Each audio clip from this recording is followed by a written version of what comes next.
जय हिंद दोस्तों। तो आज हम बात करेंगे कि आप यूपीएसआई का कैसे स्ट्रेटजी बना के पढ़ सकते हैं, क्योंकि यूपीएसआई का वैकेंसी अगले मंथ आने वाला था बट अभी तक आया नहीं है।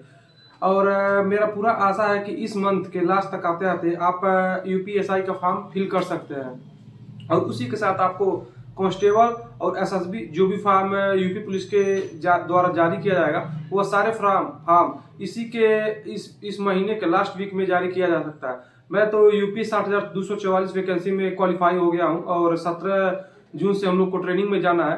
तो कांस्टेबल तो बन चुके हैं भाई, बट अब दरोगा बनने की बारी है, क्योंकि अब सीधे बिना कोई स्टार से सीधे डबल स्टार पे आना है। और जितने भी भाई पुलिस कांस्टेबल हो चुके हैं या फिर जो भी भाई तैयारी कर रहे हैं, तो भाई आप दरोगा की तैयारी करें, उसी के हिसाब से आप कांस्टेबल भी आराम से निकाल लेंगे। क्योंकि जो भी कांस्टेबल का सिलेबस है same to same UP police SI का भी वही सिलेबस है, बस उसमें मूल विधि एक्स्ट्रा पढ़ना पड़ता है। तो आप दरोगा की तैयारी करें, क्योंकि उसका जो सिलेबस थोड़ा सा हार्ड है, उसको अगर वो पढ़ लेंगे तो आराम से कांस्टेबल भी निकाल लेंगे। क्योंकि उसमें हिंदी है 40 अंक का, मूल विधि, संविधान और जीएस है आपका 40 अंक का, 40 क्वेश्चन उसमें पूछेगा। और आपका मैथ और रीजनिंग मिला के 40 क्वेश्चन पूछेगा, और रीजनिंग आपका 40 क्वेश्चन पूछेगा। तो ये सारे syllabus same to same UP police constable में भी है। उसमें भी आपको 37 क्वेश्चन पूछेगा, मतलब हिंदी का, और 37 क्वेश्चन जीएस का भी पूछेगा। बस यही है कि उसमें मूल विधि नहीं पूछेगा। और मैथ का इसमें 15 क्वेश्चन पूछता है, इसमें 20-25 क्वेश्चन पूछेगा एसआई में। तो आप एसआई का तैयारी करें, क्योंकि भाई हमेशा ऐसी वैकेंसियां नहीं आती हैं। आप अगर कांस्टेबल है तो आप भाई आप सबसे निचले पोस्ट पे है, और दरोगा है तो भाई आप अपने थाने के बढ़िया पोस्ट पे रहेंगे। तो हम लोग भी अब एसआई की तैयारी कर रहे हैं, और कांस्टेबल तो बन चुके हैं, बट अब ट्रेनिंग में भी जाके थोड़ा मोड़ा पढ़ेंगे। और 17 तारीख तक है, तो 1-1.5 महीने का समय था इस बीच में। तो हम लोगों ने बहुत सारा मतलब सिलेबस खत्म किया है, मैथ हो गया, रीजनिंग हो गया और जीएस हो गया, और हिंदी तो भाई रिवीजन कर ही रहे हैं। तो आप लोग भी ऐसे पढ़ाई कर सकते हैं। और बात करें अगर मूल विधि का, तो हम लोग तो मूल विधि भाई अभी पढ़ नहीं रहे हैं, क्योंकि मूल विधि उतना पढ़ना भी नहीं है। क्योंकि अभी कितना भी अगर तेज काम किया जाए तो इसमें भी आपको 1 साल तक लग जाएगा भाई, पेपर ऊपर कराते कराते। 6-7 महीना में पेपर होगा, उसके बाद ही कुछ होगा। तो 6-7 महीने का भी अभी बहुत टाइम होता है, और मूल विधि पढ़ने में आपको 2 महीने का समय लगेगा। तो जब फॉर्म फिल कर ले, उसके बाद 1-2 महीने बाद जब सब आपका सिलेबस खत्म हो जाए, तो उसके बाद मूल विधि आराम से पढ़ सकते हैं। तो मूल विधि का उतना टेंशन नहीं ले। और सारे जो भी सब्जेक्ट है जिसमें आपको हिंदी सबसे ज्यादा इंपॉर्टेंट रोल प्ले करता है, हिंदी, अगर हिंदी पढ़ लिए अच्छे से, तो आप अगर 40 क्वेश्चन हिंदी पूछे तो अगर आप 30 क्वेश्चन भी आराम से कर लेंगे तो आपका बहुत बढ़िया इसमें नंबर उठ जाएगा।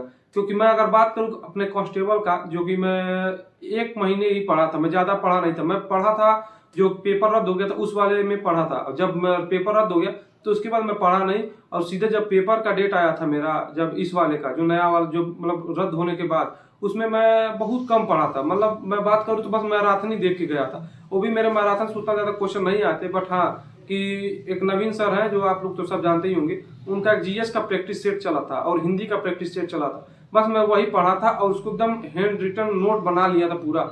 उसमें से मेरा बहुत सारा क्वेश्चन लड़ा था। आप भी वो प्लेलिस्ट देख सकते हैं नवीन सर का, जीएस का और हिंदी का। बाद में हिंदी में उसमें कोई नया टीचर आ गए थे, बट वो भी अच्छा पढ़ाते थे हिंदी। तो मैं पूरा मतलब खत्म किया था वो, और पूरा हाथ से लिख लिया था। और कुछ भी मतलब और अगर बात करें मैथ का, तो मैथ में राहुल तेवतिया सर से पढ़ा था, वो भी बहुत अच्छा पढ़ाते हैं। और मैं दिल्ली पुलिस में भी मेरा क्वालिफाई हो गया था, तो दिल्ली पुलिस का जो मैथ का प्रैक्टिस सेट था रोजगार वित्त अंकित पे, और मैं वहां से भी दिल्ली का पढ़ा था वो पुलिस के लिए। बस यही सब, ज्यादा मैं कुछ ज्यादा पढ़ा नहीं था। मैं अगर बात करूँ कांस्टेबल की, तो महीने भर ही बस पढ़ा हूँ। महीने भर में अगर बात करें तो 15 से 20 दिन पढ़ा था। मैं ज्यादा पढ़ा नहीं था, और मेरा नंबर भी बहुत बढ़िया था, 225 नंबर मेरा था। मैं ओबीसी से हूँ, 225 नंबर मेरा था उसमें। तो बढ़िया से क्वालिफाई हो गया, मुझको टेंशन भी नहीं था, क्योंकि बहुत सारे बच्चे हमारे साथ के हैं डिस्क्वालीफाई हो गए थे। तो मैं उतना टेंशन नहीं ले रहा था। और अब की पारी हो गया है, तो फिर अब दरोगा की पढ़ाई पढ़ेंगे। और इसमें भी ज़्यादा माइंड पे प्रेशर नहीं लेना है, आराम से बस पढ़ना है। और बस हिंदी और रीजनिंग अगर यह आपके कमांड में हो गया, तो भाई आपको दरोगा बनने से कोई नहीं रोक सकता है। और ज़्यादा से ज़्यादा टेस्ट दे और प्रीवियस ईयर को सॉल्व करें, क्योंकि मैंने भी कांस्टेबल में प्रीवियस ईयर ही सॉल्व किया था, और इसमें भी अब दरोगा में भी प्रीवियस ईयर ही सॉल्व करूंगा। और टेस्ट थोड़ा ज़्यादा दें, और ऑफलाइन टेस्ट ज़्यादा देने की कोशिश करें, क्योंकि भाई ओएमआर सीट मिलता है, उसको लेकर आए। और अपना एक कोई प्रैक्टिस सेट खरीद ले, उसको सॉल्व करे, OMR पे गोला भरे। यह सबसे बेस्ट होता है, क्योंकि मैंने भी भाई कांस्टेबल में OMR शीट लेकर आया था और उसमें कोई प्रैक्टिस सेट लेकर कोई भी सॉल्व करता था, उसमें आराम से हो जाता था। तो आप भी यही सब करें और दरोगा की तैयारी करें, कांस्टेबल आराम से उससे निकल जाएगा। और जिन भाइयों का ग्रेजुएशन नहीं कंप्लीट हुआ है वो कांस्टेबल की तैयारी करें, और कांस्टेबल भी बहुत बढ़िया जॉब है, ऐसा खराब जॉब नहीं है। बट यही है कि भाई जो दरोगा का जो ग्रेजुएशन कर चुका है उसके लिए सबसे बेस्ट है दरोगा, और जो ग्रेजुएशन नहीं किया उसके लिए सबसे बेस्ट है कांस्टेबल। और भी बहुत सारे फॉर्म आ रहा है, दिल्ली पुलिस का आ रहा है, SSC GD का आ रहा है। भाई SSC GD दिल्ली पुलिस, इसमें कंपटीशन बहुत हाई है। बट यूपी पुलिस में जो यूपी के छात्र हैं उनके लिए बहुत बढ़िया मतलब चांस है, क्योंकि 60,000 लड़के तो वैसे ही मतलब बाहर हो गए। अब जो भी बचे हैं आप लोग बचे हैं, अब अच्छे से तैयारी करें और आप लोग अच्छे से मतलब कर ले। तो चलिए, और भी कोई अगर आपको जानकारी चाहिए होगा तो कमेंट बॉक्स में जरूर बताएं, और हमारे चैनल पर नए हैं तो चैनल को सब्सक्राइब करें। और हम लोग पुलिस है, पुलिस तो बन चुके हैं, पुलिस तो अभी है नहीं है, बट पुलिस बन चुके हैं, और 17 जून से हम लोग को ट्रेनिंग में जाना है। तो जिन भाइयों का भी पुलिस में हो चुका है वो कमेंट बॉक्स में जरूर बताएं, और अपने दोस्तों के साथ जरूर शेयर करें। धन्यवाद।